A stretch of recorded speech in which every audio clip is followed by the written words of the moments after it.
오늘은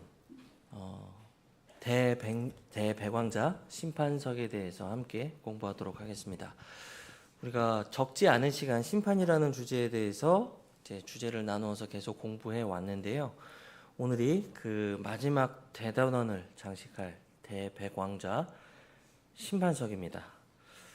우리에게는 어떻게 보면 가슴이 웅장한 모습으로 보일 수 있겠지만 우리가 밖에 있는 잃어버려진 혼들을 생각할 때는 정말 가슴 아프고 슬픈 장소가 될 것입니다. 저 클릭 부탁드리겠습니다.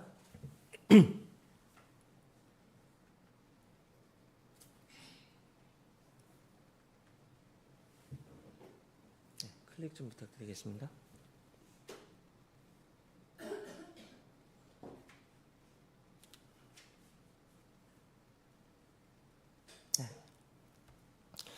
우리가 처음부터 지금까지 함께 공부해온 심판의 주제가 한 7가지 정도 됩니다. 우리가 첫 시간에 신자의 심판에 대해서 공부했죠. 그 다음에 민족적 유대인의 심판, 바빌론의 심판, 적그리스도 심판, 민족들의 심판, 우리가 지난 시간까지 함께 공부했던 사탄의 심판까지 함께 공부를 했습니다. 오늘은 마지막 대배광자 심판입니다. 기존에 이제 후천년주의나 무천년주의 신학을 믿고 가르치시는 분들 같은 경우는 신자들의 심판이든지 민족들의 심판이든지 사탄의 심판이든지 대배광자 심판석이든지 이거를 그냥 단 한 번에 최종적으로 있을 단 한 번의 심판으로 믿고 가르치는 경우가 많이 있습니다. 하지만 우리가 지난 시간 여러 번에 걸쳐서 배운 바에 의하면 분명히 이 심판은 구분된 심판이라는 것을 우리가 알 수가 있죠. 요한계시록 20장 11절을 보시면은 이렇게 말씀하고 있습니다. 내가 크고 흰 왕좌와 그 위에 앉으신 분을 보았는데 땅과 하늘이 그분의 얼굴을 피해 간데없고 또 그것들이 있을 자리도 보이지 아니하더라 라는 말씀으로 흰 왕자 심판석을 묘사하고 있습니다.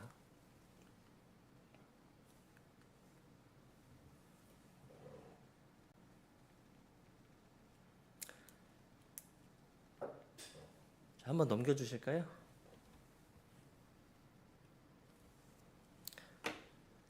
말 그대로 대배광자 심판석은 최종 심판이고요. 여기에 있을 일들을 알아보도록 하겠습니다. 넘겨주십시오.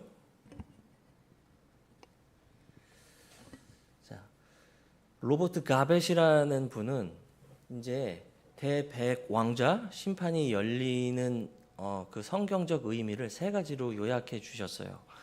첫 번째는 가장 완벽한 상황에서도 자신의 선택에 따라 죄에 빠질 수 있는 인간의 모습을 보여주기 위해서다. 그게 첫 번째고요. 두 번째는 용서받거나 치유할 수 없는 사탄의 사악함을 보여주기 위해서다라고 말하고 있습니다. 여러분도 잘 아시다시피 사탄이 구원받을 수 있습니까? 사탄이 회심하거나 회개하는 모습을 볼 수 있나요? 사탄은 영원한 불옷으로 운명 지워진 존재입니다. 그것을 확정하기 위한 사건이 바로 대배광자 심판석이라는 것이고요. 세 번째는 영원한 형벌을 정당화하기 위해서입니다. 즉 악인들이 다양한 경륜들을 통해 오랜 시간 하나님을 알고 그분의 통치 아래 있었음에도 불구하고 고칠 수 없는 인간 본성상의 성품을 확정해서 보여주기 위해 이 대배광자 심판석이 있다고 설명을 해주고 있어요. 천년왕국에서 사탄과 그의 추종자들은 완전하고 완벽한 환경임에도 불구하고 결국 마지막에는 하나님의 백성이 아니라는 것이 드러나죠. 그들은 천년기 마지막에 사탄의 속임수를 통해서 사탄을 오히려 추종하는 사람들이 됩니다. 이제 사탄이 심판받는 동시에 사탄뿐만이 아니라 그의 동조하고 그를 따라간 모든 불신 세력들이 심판받는 장소가 열리는데 그것이 바로 대배광자 심판석이라는 것입니다. 성경은 이것을 둘째 부활이라고 말하고 둘째 사망이라고 말하기도 합니다. 우리는 첫째 부활에 참여되었죠. 그렇죠? 그렇기 때문에 이것은 구원받은 자들의 부활입니다. 하나님의 나팔소리와 천사장의 호령과 함께 죽은 자들은 새 몸을 입고 올라갈 것입니다. 그리고 남아있는 우리도 영화로운 몸을 입고 공중에 올라가서 주님을 뵙고 영원토록 그분과 함께 사는 것. 이것이 바로 첫째 부활입니다. 여러분 첫째 부활 안에 속해 계시죠? 아멘. 이와 반대로 둘째 부활은 구원받지 못한 사람들의 부활입니다. 자, 넘어가겠습니다. 그렇다면 이 대백왕좌 심판석을 집행하는 분은 누구일까요? 누가 이 심판을 집행할까요? 저 부탁드리겠습니다. 이게 페이지를 넘겨주셔야 될 것 같습니다.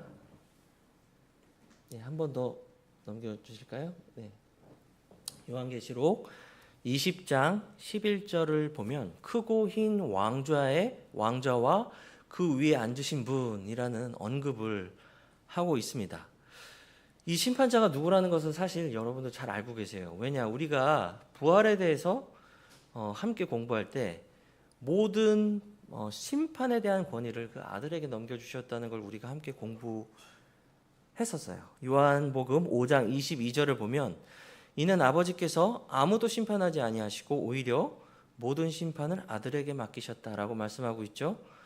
또 그가 인자이므로 그에게 심판을 집행할 권위를 주셨기 때문이다라고 말씀을 하고 있습니다. 넘겨주시겠습니다. 이것을 이상히 여기지 말라. 이는 무덤들 속에 있는 모든 자들이 그의 음성을 들을 시간이 오고 있기 때문이니 선을 행하는 자들은 생명의 부활로, 악을 행하는 자들은 정죄의 부활로 나오리라. 자, 우리는 첫째 부활, 생명의 부활에 선택된 사람들이죠. 그렇다면 어떤 아들의 음성을 듣게 되죠?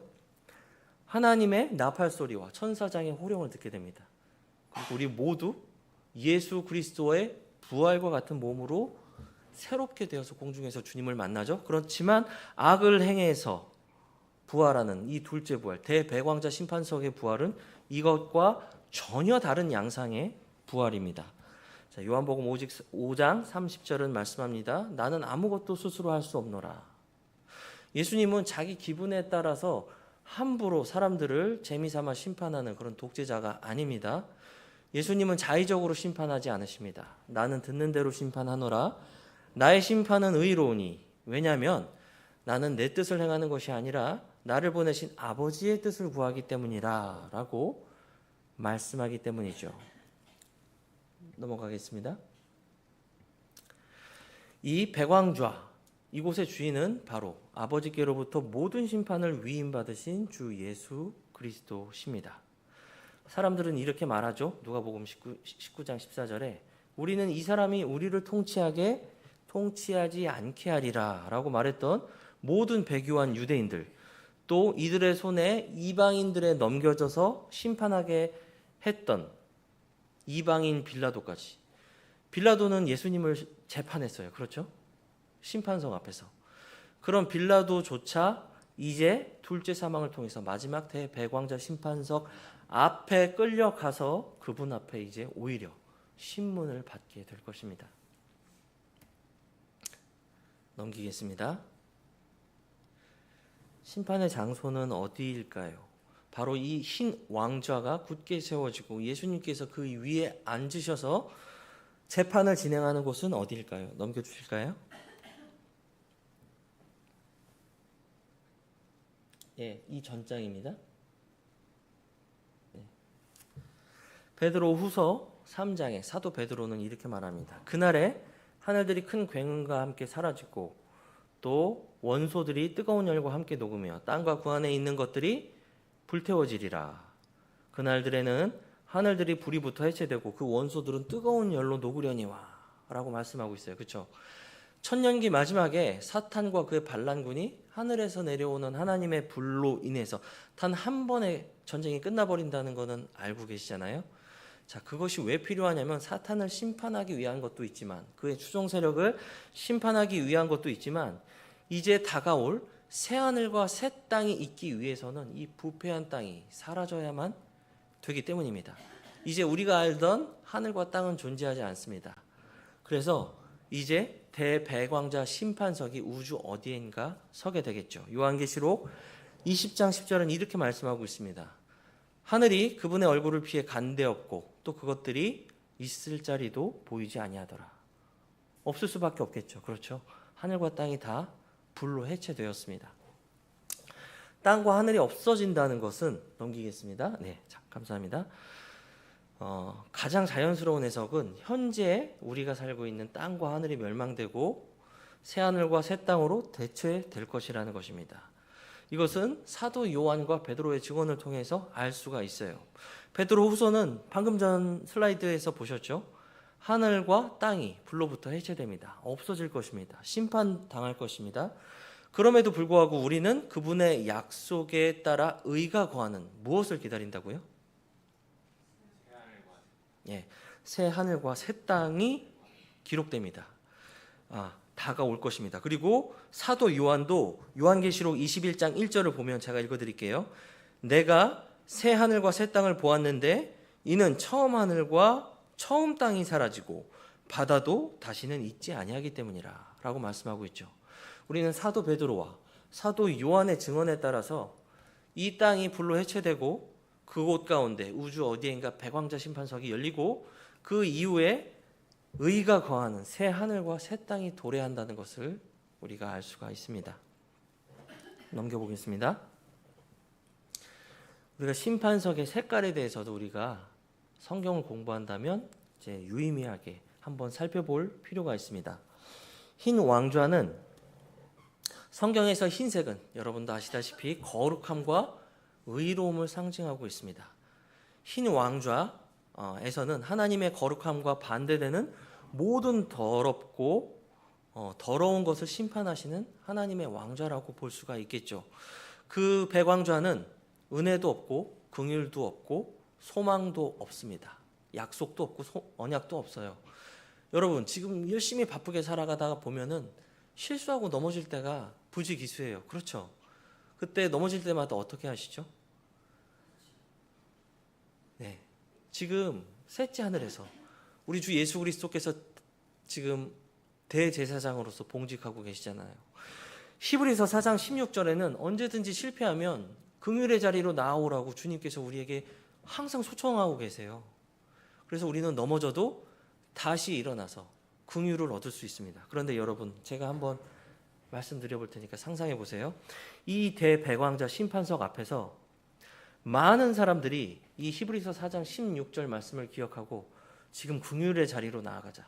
지금 내가 용서받고 긍휼을 얻기 위해서 지금 내가 긍휼의 자리로 나아가자라고 하면서 저 흰 왕자 앞에 나아간다면 그들이 긍휼을 얻을 수 있습니까? 절대 그럴 수 없습니다. 그때 대제사장이신 예수 그리스도는 제사장이 아니라 이제 심판주이십니다. 그렇죠? 우리가 심판주로 예수 그리스도를 만날지 아니면 긍휼의 자리에서 대제사장으로 만날지는 우리가 살아있는 이 시간에만 결정할 수 있다는 것이죠. 반면에 불신자들이 받는 이 대백왕자 심판석은 하나님의 완벽한 거룩함과 공의로 보응받기 위해서 죄인들이 끌려나가는 자리입니다. 나훔 1장 6절은 이렇게 말씀하고 있습니다. 누가 그분의 경로 앞에 능히 서리요 누가 그분의 맹렬한 분노 가운데 거하리요 그분의 경로를 불같이 쏟아부으시니 바위들이 그분에 의해 내던져 무너지는도다 라고 말씀하고 있습니다. 또 넘겨보시면 구름들과 어둠이 사방에서 그분을 두루나니 의와 판결의 공의는 그분의 왕좌가 있는 거처로다. 불이 그분 앞에 나아가 사방에 둘러싼 그분의 원수들을 불사르는도다. 우리 하나님은 소멸시키는 불이시기 때문이니라 라고 말씀을 하고 있습니다. 자, 대강의 상황은 이제 보셔서 머릿속으로 떠올려 주실 것입니다. 구체적인 상황을 한번 살펴보도록 하겠습니다. 이제 넘겨보시면은 이제 죄인은 하나님 앞에 홀로 끌려나가게 될 것입니다. 사람이 살아생전의 마음속에서 하나님의 존재를 알면서도 무시하고 믿지 않았던 모든 사람들이 하나님 앞에 끌려나갈 것입니다. 율법이 있으면서도 율법을 믿지 않았던 모든 유대인들이 끌려 나갈 것입니다.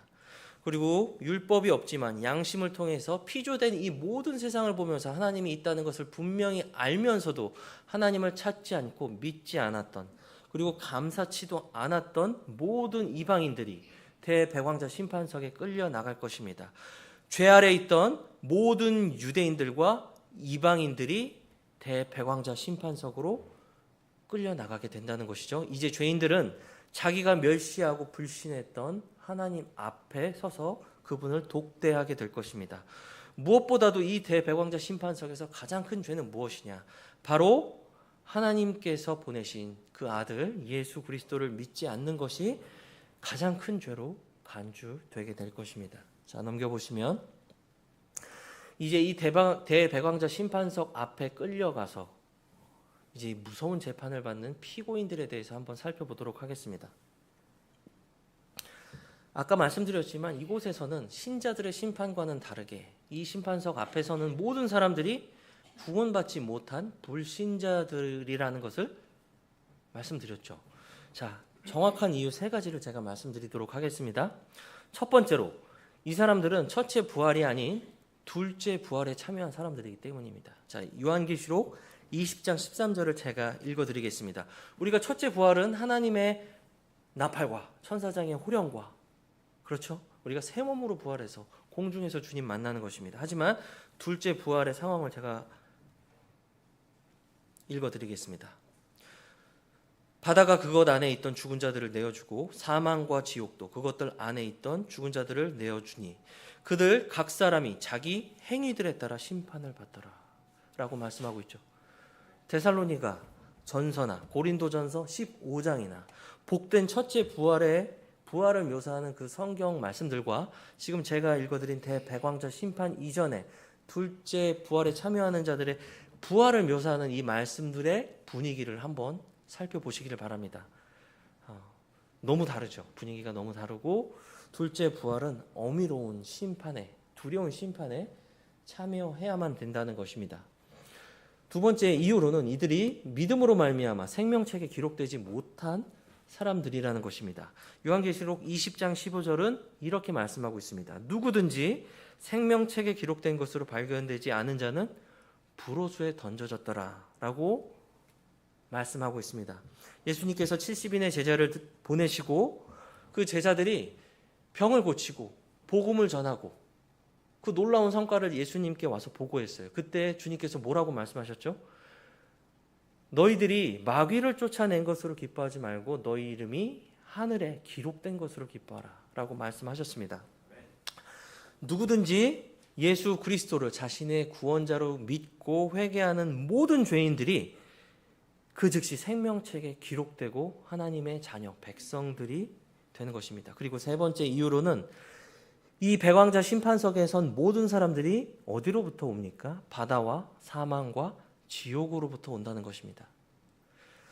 자, 사망과 지옥은 함께 일합니다. 그 둘은 분리할 수 없습니다. 서로 분리 불가능한 그런 요소들이라는 것이죠. 많은 주석가들은 여기에서 바다를 노아의 홍수 때 이제 하나님을 믿지 않고 끝까지 강팍한 죄인들, 물에 수장되어서 죽었던 죄인들, 또 이집트에서 탈출하다가 그 바다에서 수장되었던 파라오의 그 강팍한 군대들, 악티움 해전이든 노량 해전이든 명량 대첩이든 누구든지 모든 세대에 믿지 않고 바다에서 물에서 죽었던 모든 사람들, 바로 이들이 바다로부터 부활해서 올라오는 사람들이라고 말하고 있어요. 사망과 지옥에서도 구원받지 않고 있었던 사망과 지옥에서도 많은 죽은 사람들을 내어줍니다. 이것이 둘째 부활입니다. 이 세 가지 이유로 인해서 이 대백왕자 심판석 앞에 서는 모든 피고인들은 구원받지 못한, 하나님과는 관계없는 사람들이라는 것을 알 수 있습니다. 넘겨주시면, 그렇다면 이제 모든 상황과 이제 대백왕자 심판석 앞에 있는 모든 피고인들에 대해서 살펴보았습니다. 그렇다면 이들을 심판하는, 재판하는 기준이 있을 것 아니겠습니까? 그것들에 대해서 한번 살펴보겠습니다. 넘겨주시면, 대백왕자 심판의 기준은 행위들에 따른 심판입니다. 자, 제가 지금 방금 읽어드린 요한계시록 20장 13절을 보면 죽은 자들을 내어주고 그들 각 사람이 자기의 행위들에 따라 심판을 받더라 라고 말씀을 하고 있습니다. 여기에서 우리가 행위들이라는 복수에 유념할 필요가 있습니다. 여러분, 그리스도의 심판석 앞에 서게 되죠. 우리는. 그렇죠. 그런데 그것에 대해서 현장 묘사를 하고 있는 고린도전서 3장을 보면은 우리 행위들에 따른 행위들에 따라 심판받는다고 되지 않았어요. 행위에 따라 심판받는다고 말씀하고 있습니다. 그리스도의 심판석 앞에 서는 자들은 행위에 따라 심판받습니다. 하지만 둘째 부활에 참여한 이 불신자들은 행위들에 따라 심판을 받습니다. 저는 개인적인 연구를 말씀드리자면 혹시 다른 더 좋은 해석 방법이 있다면 저한테 가르쳐 주시면 좋을 것 같아요. 왜 이 둘 사이에 차이가 있느냐? 저는 갈라디아서 5장을 참조할 필요가 있다고 생각을 합니다. 갈라디아서 5장을 보면은 성령의 열매들이라고 하지 않습니다. 성령의 열매라는 단수를 사용합니다. 9가지 열매가 있음에도 불구하고요. 자, 저는 이것을 어떻게 생각하냐면 신자들의 심판, 그리스도의 심판석 앞에 서는 모든 사람들은 생명의 원리에 따라 심판을 받습니다. 자, 그 안에는 성령님이 거하죠. 새로운 새 생명이 거합니다. 그것에 따라서 9가지 열매가 열릴 뿐이지 그것의 뿌리는 한 가지 단수입니다. 바로 새 생명의 원리라는 것입니다. 그런데 이 두 번째 심판에 참여하는 대백왕자 심판석 앞에 서는 사람들은 어떤 사람들이죠? 거듭나지 않은 사람들입니다. 새로운 생명이 그 안에 없습니다. 성령님도 거하지 않습니다. 열매로 거둘 수 있는 그 어떤 영적 자원도 존재하지 않는 사람들입니다. 그렇다면 그들의 행위들은 어디에서 나온 행위들입니까? 새로운 생명이 아니라 육신에서 나온 행위들입니다. 그렇기 때문에 제 의견은 마지막에 대백왕자 심판석 앞에 서서 심판받는 사람들은 새 생명의 원리가 아니라 육신의 모든 행위들, 각자 그 모든 행위들에 따라 심판을 받게 됩니다. 그것은 교회 시대에 구원받은 우리가 행위로 구원받지 않는다는 것을 뒷받침해 주기도 하기 때문에 저는 개인적으로 이러한 해석을 가지고 있습니다. 이사야 64장 6절은 이렇게 말씀하고 있습니다. 그러나 우리는 모두 부정한 물건 같고 우리의 모든 의는 더러운 누더기 같다고 말씀하고 있습니다. 우리가 거듭나지 않고는 우리가 아무리 선한 행위들을 한들 그것조차 하나님 앞에 자기 의라는 죄가 된다는 것입니다. 그래서 거듭난 사람들이 하는 모든 행위는 다 각자 거명되고 각자 처벌됩니다. 자, 넘겨주시고요. 자, 이제 행위들에 따라 심판받는다고 말씀드렸습니다. 이것이 첫 번째 기준인데요. 두 번째는 책에 따라 심판을 받습니다. 마지막 대백왕자 심판석 앞에는 책과 책들이 펴져 있습니다. 복수의 책들이 나오고요. 단수의 책이 나옵니다. 제가 설명드리겠습니다. 예수 그리스도께서는 책들에 기록된 내용을 근거로 구원받지 못한 모든 사람들을 심판할 것입니다. 자, 우선은 가장 첫 번째로 등장할 책은 하나님의 말씀이 그 자리에 있을 것입니다. 이것은 제가 예상하거나 만들어낸 말이 아니고요. 요한복음 12장 48절은 이렇게 말씀하고 있습니다. 나를 거절하고 내 말을 받아들이지 아니하는 자에게는 그를 심판하는 이가 있으니 곧 내가 한 말 바로 그 말이 마지막 날에 그를 심판하리라고 말씀하고 있습니다. 지금 예수님이 하셨던 말이 어디 있죠? 책에 다 기록되어 있습니다. 자, 책들이 언급되는 바로 이곳에서 하나님의 말씀이 첫 번째로 펴지게 될 것이고 모든 죄인들은 자기가 살아생전에 무수히 들었음에도 불구하고 무시하고 듣지 않았던 모든 일에 대해서 책임을 지게 될 것입니다. 넘겨주시고요. 자, 이제 하나님의 책이 펼쳐진 다음 또 다른 책이 펼쳐집니다. 그 책에는 우리가 살아생전에 지었던 모든 마음속에 스쳐 지나간 모든 더러운 생각과 말들, 무익한 말까지요. 그리고 모든 은밀한 일들을 포함해서 우리들이 기억하지 못하는 모든 행위들이 낱낱이 그곳에 기록이 되게 됩니다. 사도 바울은 로마서 2장 16절에 이렇게 말씀하고 있습니다. 이런 심판은 나의 복음대로 하나님께서 예수 그리스도를 통해 사람들의 은밀한 것들을 심판하실 그날에 이루어지리라 말씀하고 있습니다. 로마서 2장의 문맥도 중요합니다. 로마서 1장은 모든 이방인이 죄 아래 있다고 말하고 있습니다. 로마서 2장은 모든 유대인이 죄 아래 있다고 선언하고 있습니다. 로마서 3장은 이방인이든 유대인이든 모든 사람이 죄 아래 있다고 선고하고 있죠. 그렇다면 지금 제가 읽어드린 로마서 2장 16절은 당연히 불신자들의 심판에 관해서 언급하는 때를 말하고 있다는 것이죠. 시편 50편 16절에서 21절은 대배광자 심판석에서 하나님께서 어떤 선언으로 죄인들을 정죄하시는지 볼 수가 있습니다. 제가 읽어드리겠습니다. 사악한 자에게는 하나님께서 이르시되, 하나님께서 대배광자 심판석에서 이렇게 말씀하신다고 한번 상상해 보세요. 내가 도둑을 보고는 그에게 동조하고 간음하는 자들과 동참하는 자가 되었도다. 내가 내 입을 악에게 내주고 내 혀로는 속임수를 꾸미는도다. 내가 앉아서 내 형제들을 대적하여 말하고 내 친어머니의 아들을 비방하는도다. 내가 이 일들을 행하였을지라도 내가 잠잠하였더니 내가 나도 전적으로 너와 같은 줄로 생각하였도다. 그러나 내가 너를 책망하고 그것들을 내 눈앞에 차례대로 놓으리라. 하나님을 잊어버린 자들아, 이제 너희는 이것을 깊이 생각할지어다. 그렇지 아니하면 내가 너희를 찢어 조각을 내리니 건질 자가 아무도 없으리라 말씀하고 있다는 것입니다. 왜 이런 일들을 행하였을지라도 하나님께서 잠잠히 계실까요?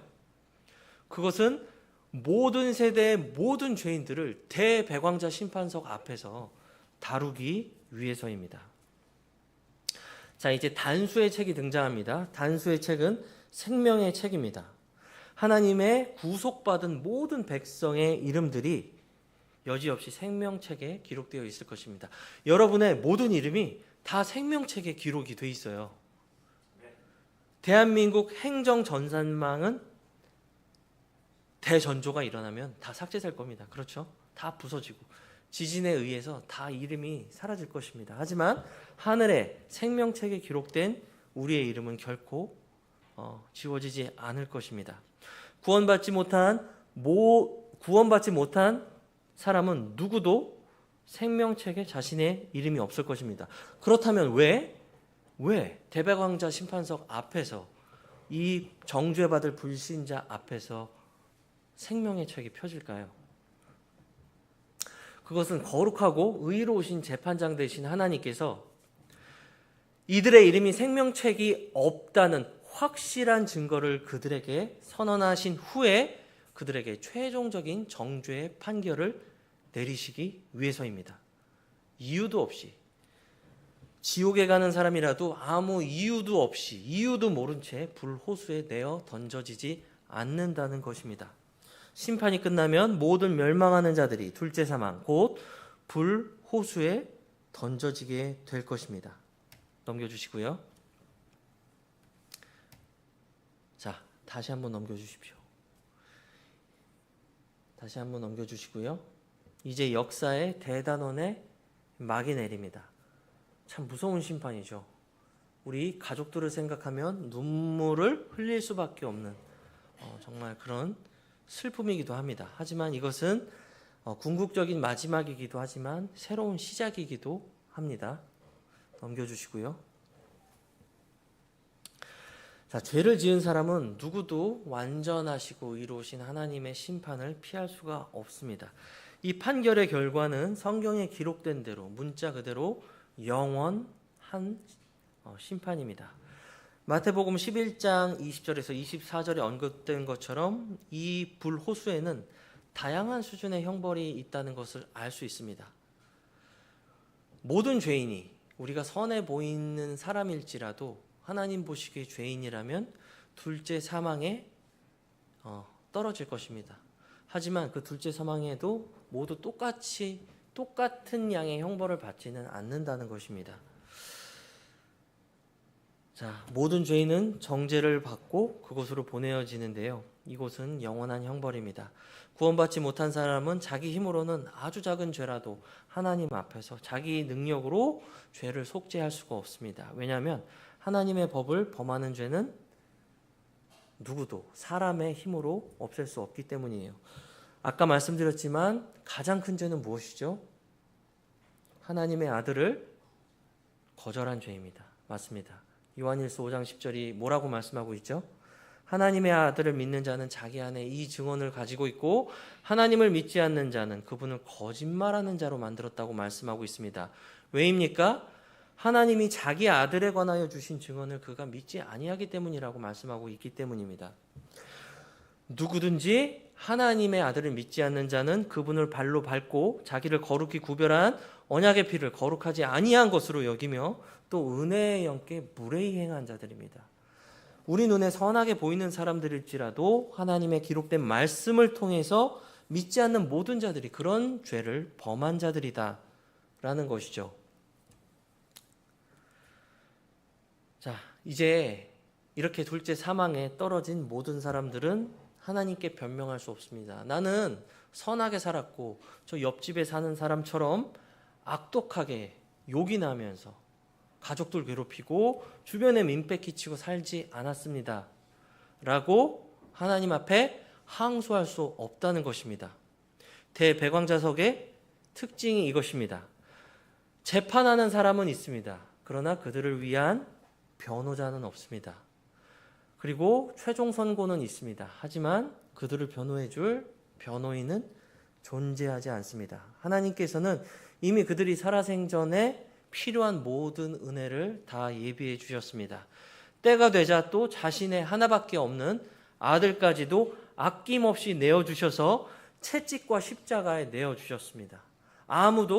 그렇지만 아무도 그 갈보리를 향해 눈을 돌리고 마음을 바꾸지 않았습니다. 하나님께서는 이미 우리 모든 사람에게 해줄 수 있는 것 이상으로 구원의 길을 예비해 주셨다는 것입니다. 자, 넘겨보시겠습니다.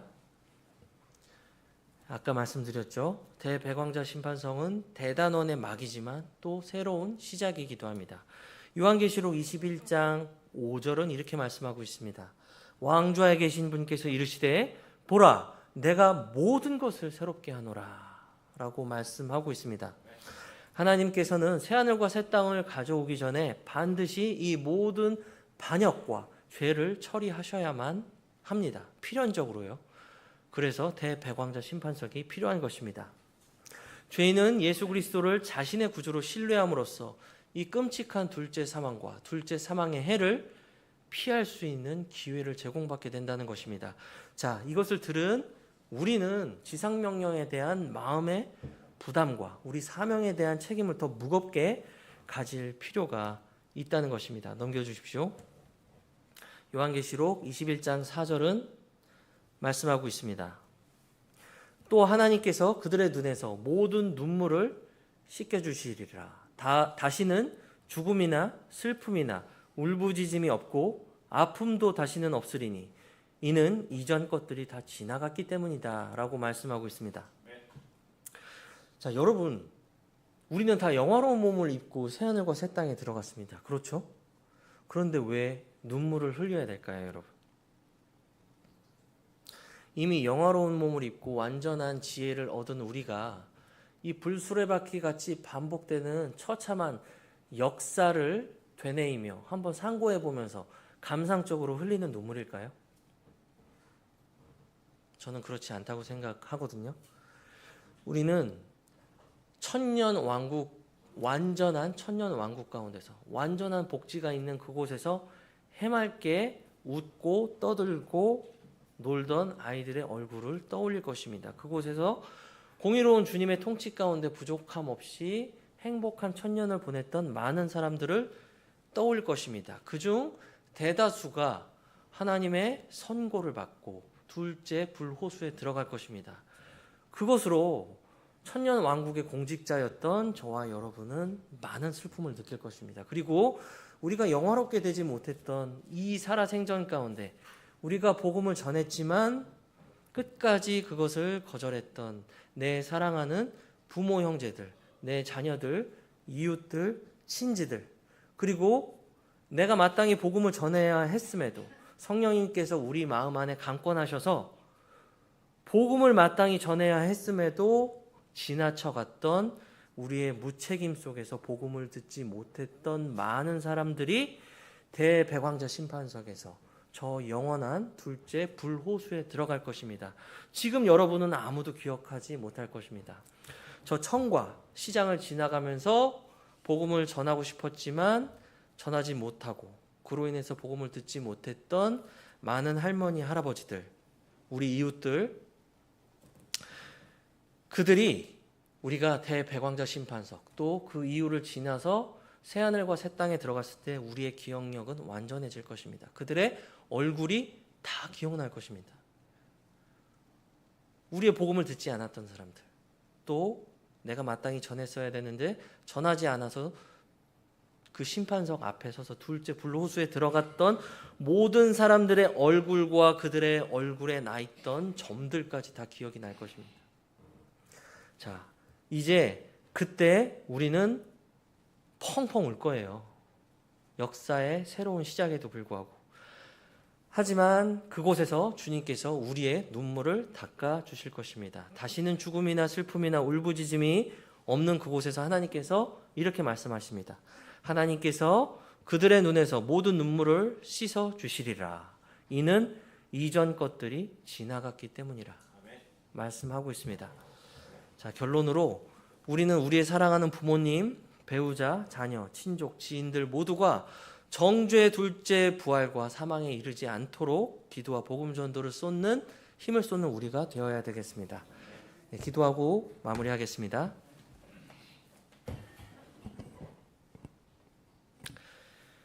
살아계신 하나님 아버지, 감사와 찬양을 올려드립니다. 주님께서 계시의 말씀으로 주시지 않았더라면 우리가 도무지 알 수 없었던 이 놀랍고도 깊은 진리를 오늘 이 아침 우리에게 계시해 주셨습니다. 내가 내 교회를 세우리니 말씀하셨습니다. 지옥의 권세가 그들을 이기지 못하리라. 너희는 가서 모든 민족들을 가르치고 아버지와 아들과 성령님의 이름으로 침례를 주고 내가 너희에게 명령하여 가르친 모든 것들을 지키게 하라고 명령하셨습니다. 우리는 단 한 번도 단절되지 않고 예수 그리스도의 이름을 전하고 침수례를 받아 모임을 갖는 역사적이고 예언적인 하나님의 지역교회 멤버들입니다. 주님, 우리에게 주신 명령을 더욱더 깊이 상고하고 이것들에 있어 열심을 내고 주님 앞에 열매를 내어 주님께 칭찬받는 우리 모든 지체들이 되게 하여 주시옵소서.